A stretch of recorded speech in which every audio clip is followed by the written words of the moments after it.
All right, guys. Most of you have sent in your information on what you want to do for your sport-specific movement. So we're just going to talk about that a little bit today and see what some of you have submitted. So on the discussion board, you were supposed to post what sport-specific movement you're going to teach and who you're going to teach it to. So if we look through some of your posts, Evan says that he's going to teach his friend Eric how to do a seat bounce. All right, I have no idea what that is, but I guess we will find out. A few of you did not answer the question completely. Who are you going to teach it to? Push up would be a great movement to teach to somebody that doesn't know how to do it. Uh, Randy, I'm looking forward to the video on you teaching your dad how to do a handstand. So we've got some good movements in there. So you're wanting to teach this to maybe one of your parents, a sibling, a friend. If you've got to teach them through Google Meet or FaceTime or Snapchat or something like that, that's what you're gonna have to do. So the other part of the assignment was to do part one of the sport specific movement that was in Canvas. So part one, you're supposed to pick your movement and then describe the specifics of the movement. So Brooke was doing a four-step approach in volleyball, and she started off with putting an image in there, which I think is going to be pretty useful as she starts teaching her client the move. And then she came in here.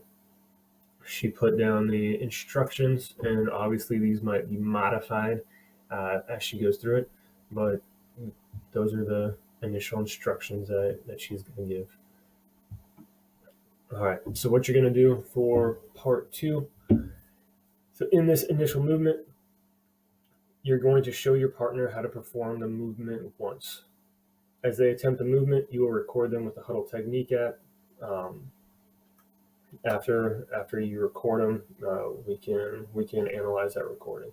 On this first one, you're going to give no feedback to them until after you've looked at the movement and analyzed it. So after they complete the movement the first time, all you're going to say is thank you. Don't tell them if they did a good job or a bad job. Right now, we're just getting the baseline data on them.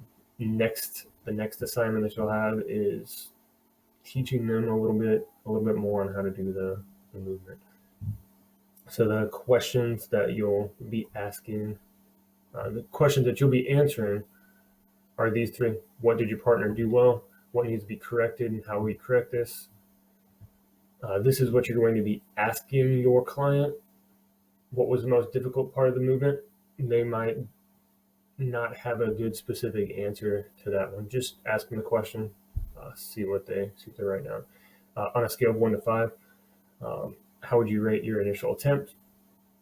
And what do you think you need to specifically improve on? And at this point, they might not know a very good answer to this, but as you start teaching them, they might be able to figure out the things that they need to work on a little bit more. So I'm going to go over an example. I posted this example already, but we'll watch this example of previous students' work. Okay, so basically, right now we can check out his stance. On the left is his first trial, and on the right is his last trial. So in this one, the student was teaching their client how to do a specific movement in football, and we see that here's the initial attempt, and here is the final attempt. So they recorded them the first time, they taught them the movement, they corrected them for several days, and then we looked at the final product. On the left, his back is super rounded. His hand is like obviously a pass play, but he's put this on slow mo real quick. If we notice, his foot moves. See that before his hand? That's not good. On this right one, they move almost simultaneously. 2, 3. Finish. So this student was able to look at the initial attempt. They were able to teach and see the improvement on the final attempt, and they gave an idea of how they went through that and the improvements that were made from one to the last. So that will be kind of what your final product will look like.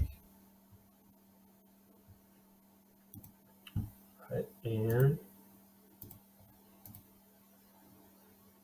so again, all this information is going to be in our online units section.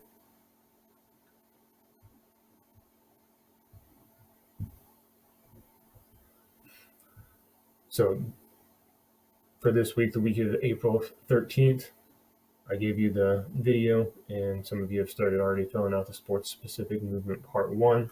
Make sure you get that part 1 done. That is definitely due on Monday.